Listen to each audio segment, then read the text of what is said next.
Before I begin, let me ask you something. Have you ever checked into a quiet hotel room, placed your suitcase on the bed, looked around at the soft lights, the clean sheets, the mirror on the wall, and felt completely safe? I thought I was safe too, but 3 days later, I discovered something hidden behind that mirror that completely changed the way I see hotel rooms forever.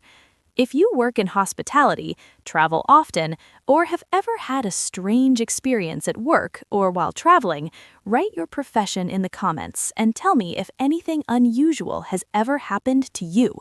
And if you enjoy real-life stories that make you think twice about everyday situations, subscribe to the channel. You might learn something that could protect you someday. Now, let me tell you what happened.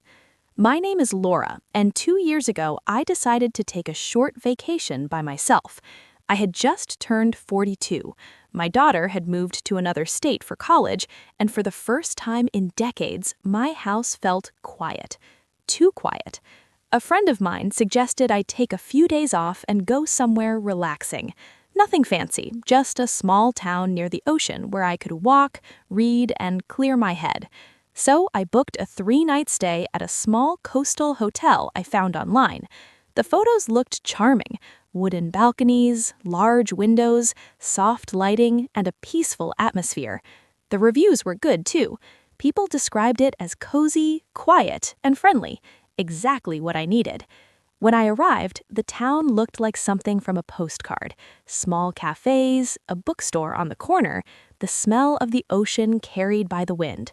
The hotel itself was an older building, maybe from the 1980s, recently renovated. The lobby had warm lighting and a soft instrumental song playing quietly in the background.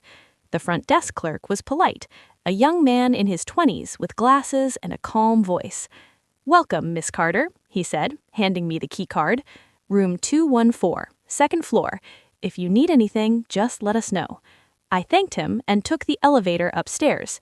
Room 214 was at the end of a quiet hallway. When I opened the door, the room looked exactly like the photos online. Clean bed, small desk, a chair near the window, and a large decorative mirror mounted on the wall across from the bed. I remember thinking the mirror made the room feel bigger. I placed my suitcase near the closet and walked around the room. Everything seemed normal. The bathroom was spotless, fresh towels neatly folded. I stepped onto the small balcony and looked at the ocean in the distance. It felt peaceful. That first evening, I ordered takeout from a nearby seafood restaurant and watched television before going to sleep. Nothing unusual happened. The next day, I spent most of my time walking around town. I visited a lighthouse, drank coffee at a small cafe, and spent an hour inside the bookstore talking with the owner about mystery novels. It was the relaxing break I needed. When I returned to the hotel that evening, I noticed something small, something I almost ignored. The mirror on the wall had a faint smudge near the bottom corner, like someone had touched it. At first, I assumed housekeeping had cleaned the room while I was out, and maybe left a mark. I wiped it with a tissue and forgot about it. But that night, when I turned off the lights and got into bed, something strange crossed my mind. The mirror seemed slightly thicker than normal. It wasn't something I noticed immediately, just a small thought. Most mirrors sit almost flat against the wall. This one stuck out a little, maybe half an inch. Again, I told myself I was overthinking. Hotels sometimes install decorative mirrors with frames or mounts. Still, I walked closer and looked at it for a moment. Nothing unusual, just my reflection staring back at me. I went to bed and slept normally. The next morning was my last full day in town. I planned to visit the beach early, then pack and leave the following morning. Before leaving the room, I placed my phone on the desk to charge and grabbed my jacket. As I walked toward the door, something caught my eye again. That mirror.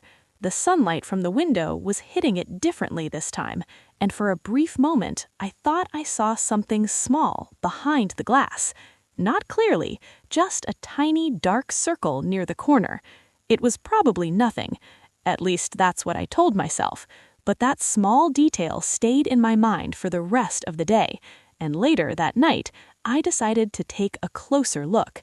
That decision turned a peaceful vacation into one of the most disturbing experiences of my life. That evening, I returned to the hotel around 8. The hallway was quiet, and most of the rooms seemed occupied, judging by the faint sounds of televisions and conversations behind closed doors. Inside my room, everything looked normal, but the thought about the mirror kept coming back. You know how sometimes a small detail refuses to leave your mind? That's exactly what it felt like. I placed my bag on the chair and walked directly toward the mirror. Up close, it looked perfectly ordinary, a simple rectangular mirror with a thin frame. But when I tapped gently on the glass with my knuckle, the sound surprised me. It didn't sound like a normal wall behind it. It sounded hollow. At that moment, I paused. Many hotels place mirrors directly on drywall, so I tried to convince myself that was the reason. Still, curiosity took over. I grabbed my phone and turned on the flashlight. Holding the light close to the surface of the mirror, I slowly moved it from one corner to the other. That's when I saw it again, the tiny dark spot. This time it was clearer. It was very small, almost like the head of a pin, but it was perfectly round. I leaned closer. The spot didn't look like a stain. It looked like a tiny hole. A cold feeling ran through my stomach. I stepped back and laughed nervously. Here being paranoid, I said out loud. Still, I searched online for something I once heard about mirrors. I typed, "How to tell if a mirror is two-way." Within seconds, dozens of articles appeared. One of them suggested a simple test. Place your finger against the mirror. If there is a gap between your finger and the reflection, it's a normal mirror. If there is no gap, it could be a two-way mirror. I hesitated for a moment. Then I slowly raised my hand. My finger moved closer to the glass. Closer, closer, and then it touched the surface. I stared at the reflection. My stomach tightened. There was almost no gap. I repeated the test again. Same result. Now my heart was beating faster. Of course, I told myself it might still be a normal mirror. Lighting conditions could affect the illusion. But the hollow sound, the tiny hole, the thick mounting, together they formed a picture I didn't like. I walked to the door and opened it slightly, looking into the hallway. Everything seemed calm. A couple walked past, talking quietly. Nothing suspicious. Back inside the room, I tried to distract myself by watching television, but I kept glancing at that mirror. Eventually, curiosity won. I moved the chair from the desk and placed it in front of the wall. Standing on the chair, I examined the top edge of the mirror. That's when I noticed something even stranger. A tiny screw on the side of the frame. Not part of the decoration, a functional screw, and it looked recently installed. I climbed down and stared at the mirror for a long moment. Part of me wanted to ignore it, pack my things, go to sleep, leave in the morning.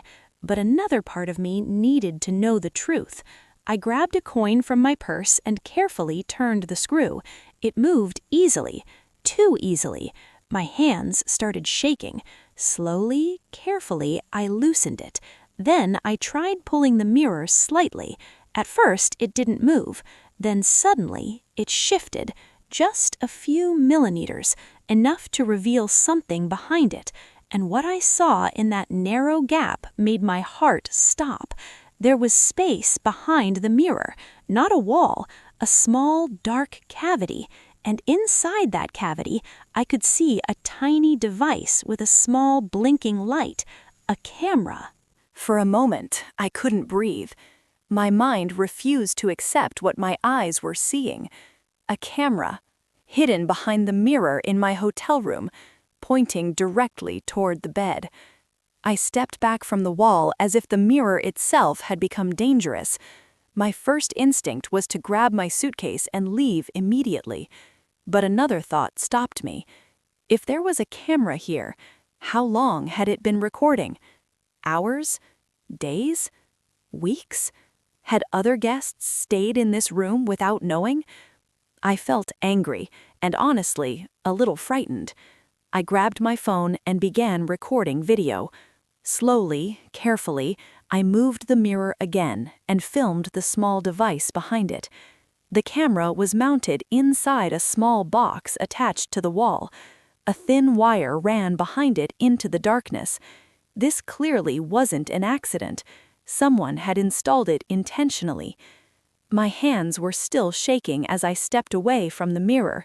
I considered calling the front desk immediately, but another thought crossed my mind. What if the person responsible worked here? If that were true, confronting them alone might not be safe. Instead, I called the local police department. The operator listened carefully while I explained what I found. Her voice became serious very quickly. "Ma'am, please stay in your room. Officers are on the way." Those 10 minutes felt longer than the entire trip. I kept staring at the mirror, half expecting someone to suddenly open the door. Finally, there was a knock. 2 police officers stood in the hallway. After hearing my explanation, they inspected the mirror and the hidden device. One of them carefully removed the frame, while the other documented everything with photos. When the mirror came off completely, the situation looked even worse. Behind it was a small hollow compartment built inside the wall. Inside were not just 1, but 2 cameras, both connected to a small recording unit. The officer looked at me and shook his head. "This was professionally installed," he said. That sentence made the situation feel even more disturbing. The hotel manager arrived shortly afterward, a man in his 50s who looked completely shocked when he saw the equipment. He insisted he had no idea anything like this existed. The police questioned him and several employees for over an hour. Meanwhile, I sat in the lobby trying to process everything. Guests walked through the entrance, unaware that something very serious had just been discovered upstairs. Eventually, one of the officers approached me again. "Ma'am," he said, "we need to examine several other rooms." That sentence made my stomach drop again. Several other rooms, which meant my room might not be the only one. And if that were true, how many people had been recorded without knowing? The investigation continued late into the night, and by midnight, the officers returned with news that made the situation even more unsettling. Room 214 was not the only room with hidden cameras. They found 3 more. When the officer told me they had found cameras in 3 other rooms, the entire lobby fell silent. The hotel manager looked like he might faint. Guests who had been checking in stopped mid-conversation. For the first time that evening, everyone understood how serious the situation was. The police closed the affected rooms immediately. They also asked the hotel to provide a list of employees who had access to maintenance areas and room renovations. While the investigation continued upstairs, one of the officers sat down across from me with a notebook. He asked when I arrived, what I noticed, and exactly how I discovered the device. I explained everything from the first moment I saw the strange reflection in the mirror. He nodded slowly. "You trusted your instincts," he said. "Most people wouldn't have looked twice." That thought stayed with me. How many guests had stayed in that room before me? How many had simply slept there, never noticing anything unusual? Around 1 in the morning, the police asked me to move to a different hotel nearby for the night. They arranged the room and assured me the investigation would continue the next day. Before leaving, I asked one question that had been on my mind since the discovery. Were the cameras recording locally or sending video somewhere? The officer paused before answering. "We don't know yet." That uncertainty made it difficult to sleep that night. The next morning, I received a phone call from the detective assigned to the case. He explained that the cameras were connected to a small storage system hidden inside the wall. But that wasn't the worst part. The device also had wireless capability, which meant the recordings might have been accessed remotely.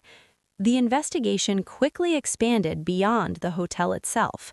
Technicians analyzed the equipment, police reviewed security footage.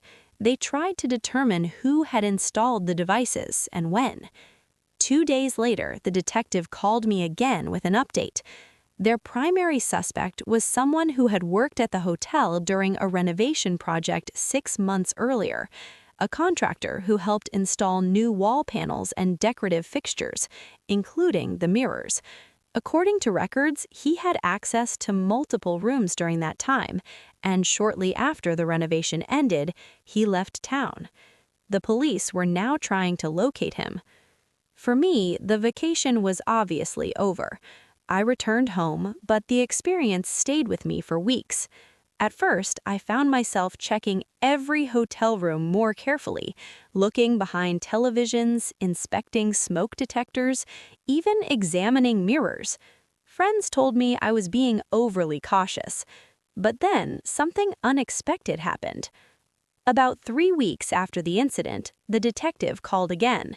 They had finally located the contractor, and what they discovered during the search made the entire case even more disturbing. The contractor had been living in another state under a different temporary job. When police searched his apartment, they found several hard drives and electronic equipment. Inside those drives were dozens of video files recorded from hotel rooms. Fortunately, most of the recordings were short and poorly organized, but the discovery confirmed what investigators feared. The cameras had been active for months. The man was arrested and charged with multiple privacy violations. The case eventually went to court. During the investigation, the police contacted several previous hotel guests whose names appeared in reservation records. Many of them had no idea they had ever been recorded. Some were shocked. Others were simply relieved that the cameras had finally been discovered. As for me, I was asked to testify about how I found the device. The detective later told me something that still surprises me. If I had not noticed that tiny detail in the mirror, the cameras might have remained hidden much longer, possibly years. The hotel removed every mirror and inspected every room. They also introduced new safety policies and third-party inspections to ensure nothing like that could happen again. But the story didn't end there. Several months later, I received one last message from the detective. During the investigation, they reviewed the hotel's maintenance records again, and they discovered something unusual. Room 214, my room, had originally not been scheduled for renovation. It was added to the renovation list at the last minute, requested by the same contractor who installed the mirrors. In other words, if he had not made that request, I probably would have stayed in a completely normal room. Sometimes I think about how small decisions can change everything. If I had booked a different date, a different room, or simply ignored that strange reflection in the mirror, I might never have known what was hidden behind that wall. Even today, whenever I check into a hotel room, I still take a moment to look around carefully. Most of the time, everything is perfectly normal, but once in a while, I catch myself staring at a mirror just a little longer than usual. And I remember that quiet coastal hotel, room 214, and the tiny detail that revealed a secret no one was supposed to see.